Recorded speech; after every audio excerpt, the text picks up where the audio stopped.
¿Sabes cuál es una de las demandas más comunes que me hacen en los cursos de persuasión que realizo? Es la siguiente. Me dicen: Óscar, cuando discuto con alguien, siento que la otra persona es más rápida y más ágil que yo argumentando, y me frustro porque no se me ocurre qué decirle. Me quedo en blanco. Quiero ser tan rápido como ellos y no quedarme sin saber qué decir. Es posible que tú también hayas tenido esta sensación alguna vez, así que, para que nunca más te quedes en blanco, hoy te presento 3 maneras de contraargumentar cuando discutas o debatas con alguien. Esto es Créeme lo que te digo, episodio 95.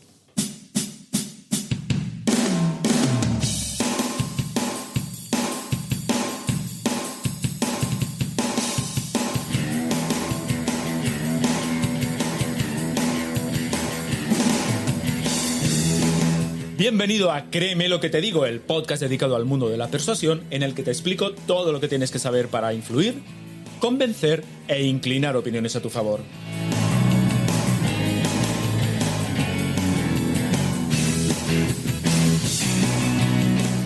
¿Quieres saber cómo ser más convincente?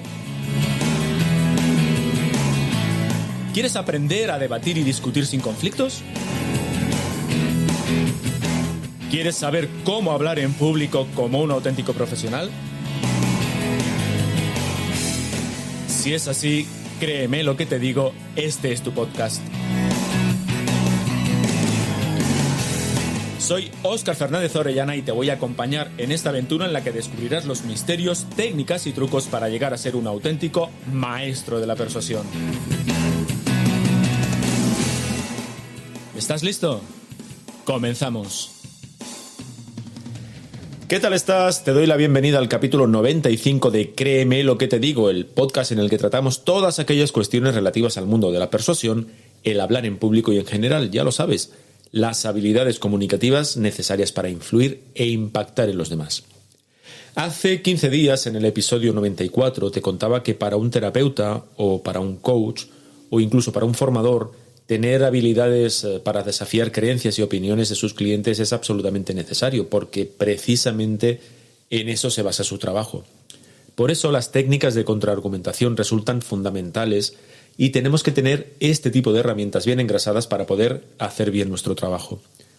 Lo que pasa es que no solo estos colectivos pueden beneficiarse de estos recursos. Al fin y al cabo, cualquier persona necesita saber cómo contrarrestar opiniones contrarias y además tiene que poder hacerlo de forma constructiva. Lo que no quieres es que la otra persona se ponga a la defensiva o se sienta contrariada y que la relación se complique. Por otro lado, lo que te he contado en la intro del programa es absolutamente cierto. Muchísimas personas me cuentan que a veces no saben cómo contestar a la objeción de otras personas y se sienten frustradas. Además, es curioso porque siempre les da la sensación de que los otros son mucho más ágiles o que saben argumentar mejor. Y aunque eso sea simplemente una percepción, lo cierto es que tenemos que tener este tipo de herramientas para poder conseguir que nuestras ideas y nuestros proyectos salgan adelante. Así que lo que te voy a contar en el episodio de hoy estoy seguro que te va a resultar oro molido. Lo vas a ver. Supongo que no hace falta, pero por si acaso voy a definir qué es esto de contraargumentar. Contraargumentar es rebatir el argumento de alguien y lo rebates fundamentalmente, pues porque no estás de acuerdo con él. Es decir, que alguien dice algo con lo que tú no comulgas y tú intentas demostrar que ese argumento es falso o no es válido. Esto es fundamentalmente contraargumentar. Así que Vamos a ello. Pero antes de ir con las técnicas de contraargumentación, déjame decirte lo siguiente. Contraargumentar bien no consiste en decirle a la otra parte que no tiene razón o que lo que dice es absurdo y quedarnos tan anchos. Existen una serie de, digámoslo así, reglas que tenemos que guardar para asegurarnos de que lo hacemos bien. Te voy a contar las 5 que a mí me parecen más importantes. Seguramente hay más, pero insisto que estas a mí me parecen bastante relevantes. Vamos a verlas. La primera regla que tienes que tener en cuenta es que tienes que contraargumentar sin comportarte agresivamente. No contraargumentas para ganar una guerra, no contraargumentas para eso, sino para demostrar que el argumento de la otra parte es mejor que que tu argumento, es mejor que el argumento de la otra parte. Es decir, tú contraargumentas para demostrar que la otra parte se equivoca. No hay ninguna cuestión personal de por medio. No estás argumentando contra la persona, sino contra su idea. Por lo tanto, es absolutamente necesario que guardes las formas, porque si las pierdes vas a conseguir desviar el foco de atención del tema que estás tratando y al final vais a acabar hablando de la forma como te comportas. Y eso no lo quieres bajo ningún concepto. La segunda regla es no contraargumentar para quedar por encima de la otra persona. Si haces eso vas a parecer alguien soberbio y lo que vas a conseguir es generar rechazo, no solo en la persona con la que discutes, sino también con el resto de personas que te pueden estar escuchando. Una vez más, y esto es muy importante que lo tengas en cuenta, por favor, contraargumentas para defender tu idea, no para quedar por encima de tu oponente. La tercera regla está dirigida especialmente a las discusiones que se producen en el seno de las empresas, y es que identifiques bien a la persona que toma las decisiones. De hecho, esto te va a pasar muchas veces. Es posible que estés debatiendo la opinión o el argumento de alguien, pero en realidad a quien realmente tienes que convencer es a la persona que toma la decisión. Y a lo mejor no es justamente esa persona con la que estás debatiendo. En este caso, intenta demostrar que el argumento de tu oponente es débil, porque pasa en muchas ocasiones. Si demuestras que la otra parte se equivoca, tú aparecerás como alguien que tiene razón. En cualquier caso, recuerda que tus argumentos van dirigidos a quien toma la decisión, no hacia la persona a la que te estás rebatiendo. Vamos con la cuarta regla. La cuarta regla es mantener un tono, ¿cómo diría yo? Como si no te importase la conversación. Me explico, porque esto voy a intentar explicarme bien. No demuestres ansiedad por imponer tu criterio. Manifiéstate casi como si no te importase tener razón. Si pareces una persona que necesita tener razón, vas a perder fuerza porque te van a ver como alguien ansioso y necesitado de tener razón.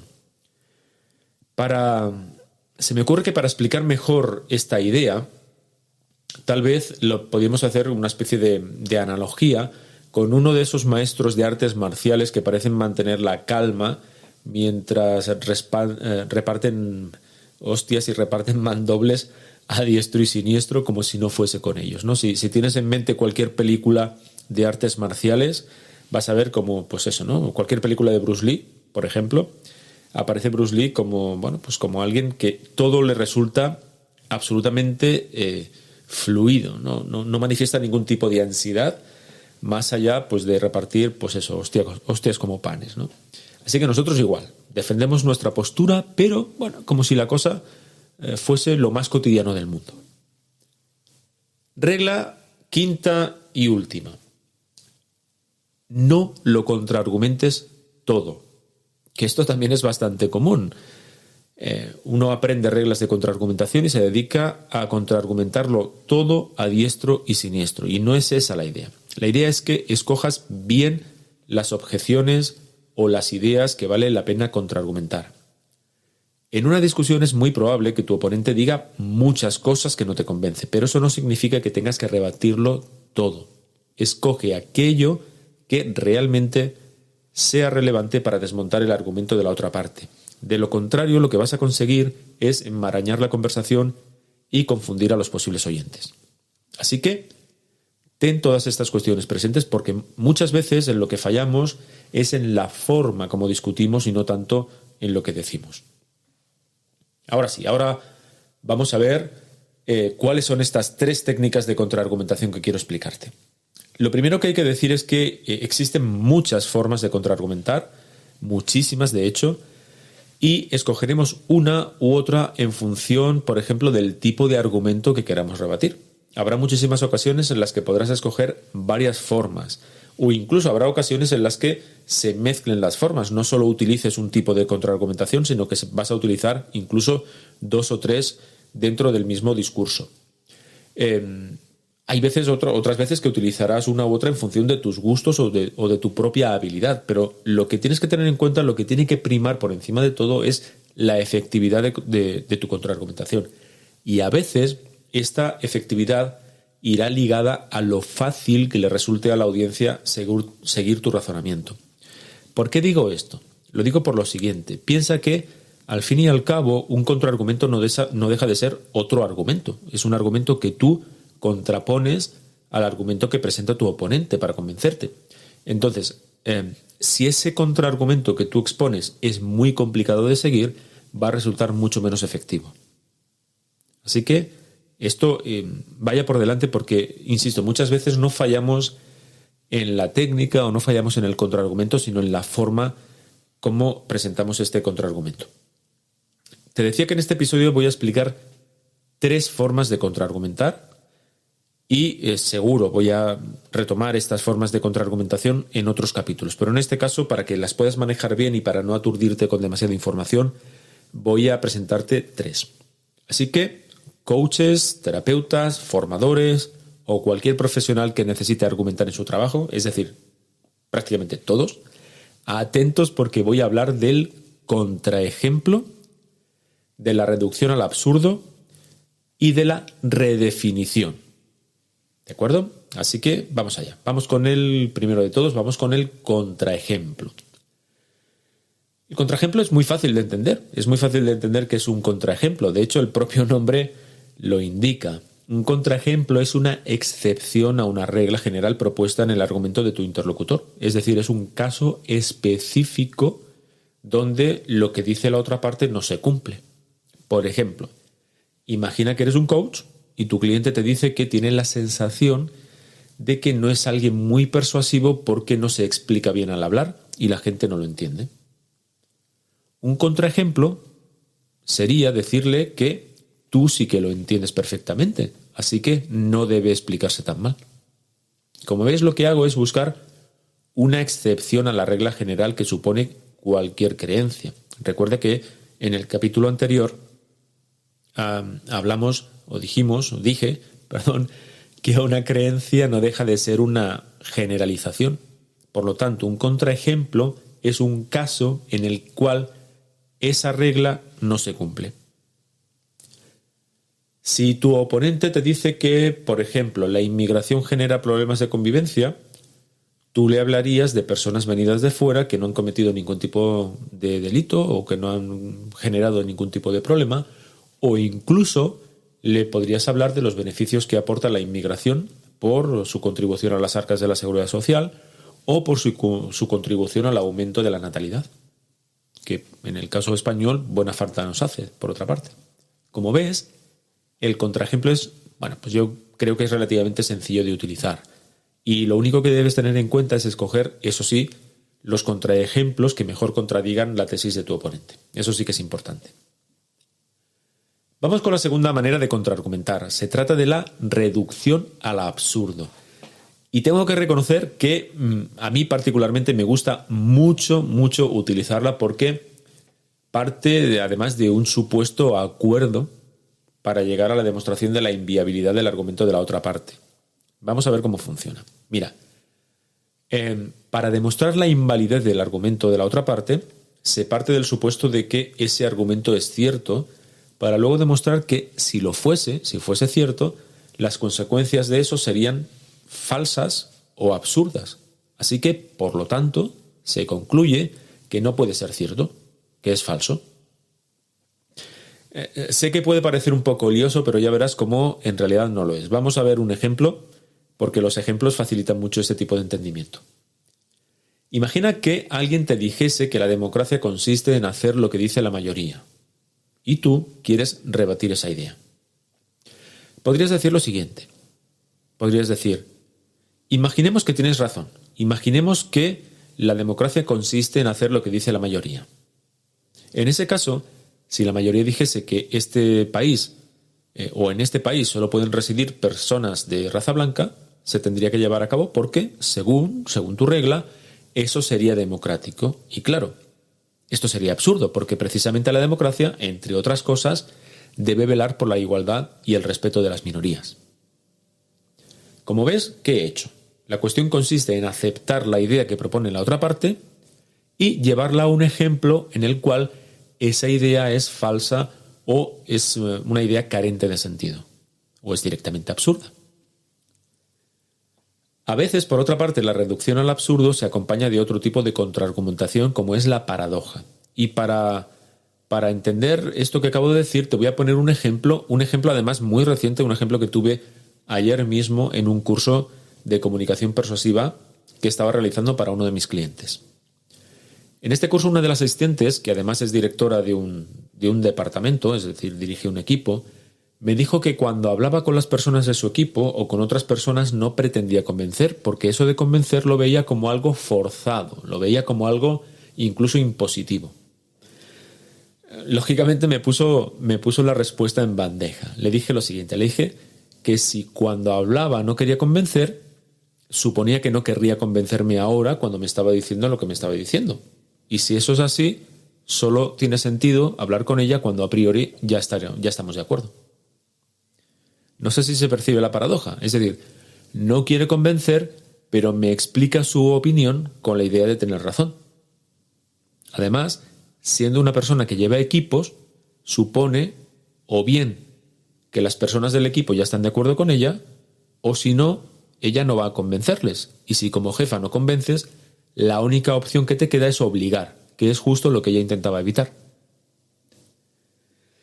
Yo insisto en que la reducción al absurdo es una herramienta muy útil para desarmar argumentos contrarios. Lo que sí que debes tener muy en cuenta es emplearla con un tono muy neutro. Es decir, recuerda la regla que te he comentado anteriormente de parecer que contraargumentas sin que te vaya la vida en ello. En este caso, si no lo hacemos con un tono educado, si no lo hacemos con un tono, como te digo, medio desinteresado, puede provocar el efecto contrario. Puede parecer que pues quedas por encima de la otra persona o que vas de listillo y vas a producir el efecto contrario al que intentas producir. Que de hecho lo que intentas generar es duda en la otra parte, duda en la persona que te acaba de decir lo que te acaba de decir, para que se replantee su posición. Vamos con la tercera forma de contraargumentar, vamos con la redefinición. Redefinir consiste en cuestionar o modificar la definición del término propuesto por la otra parte. Fíjate que al final cualquier definición consiste en una especie de delimitación del concepto, pero esto no significa que esta definición tenga que ser aceptada por ti, porque tú puedes entender que esa definición es o demasiado restrictiva o al contrario es demasiado amplia o directamente que no aplica al concepto que tú estás debatiendo. Como siempre, esto se ve mejor con los ejemplos, así que vamos con un ejemplo. Imagina que alguien te dice que la política es un cáncer para la sociedad. Tú, que no estás de acuerdo con esta definición, puedes decir algo así como que en realidad lo que es un cáncer es la acción de algunas personas que se dedican a la política, no a la política en sí. ¿Qué ha pasado aquí? Fíjate, ha pasado que la otra persona definía la política como un cáncer y a ti te ha parecido que esa es una definición demasiado amplia. Así que lo que has hecho es restringir la definición. No hablas de la política, sino de algunas personas que se dedican a la política. Es decir, no coges la política en su conjunto, sino a algunas personas que se dedican a la política. Y fíjate que no he dicho políticos, sino personas que se dedican a la política. Y lo he hecho para no referirme a una etiqueta que hoy en día, para qué nos vamos a engañar, tiene una connotación negativa. Una persona o un colectivo puede definir un acto de manera particular para ganarse el favor de la audiencia. Por ejemplo, esto es lo que pasa en mi comunidad en Cataluña con algunos mensajes de los colectivos independentistas. Hay un lema muy famoso que es el de votar es democrático. Fíjate que aquí se pone en plano de igualdad dos conceptos que socialmente suenan muy positivos, como es votar y democracia. Así que su combinación es la bomba, su combinación es, pues parece obvio, ¿no?, que votar es democrático.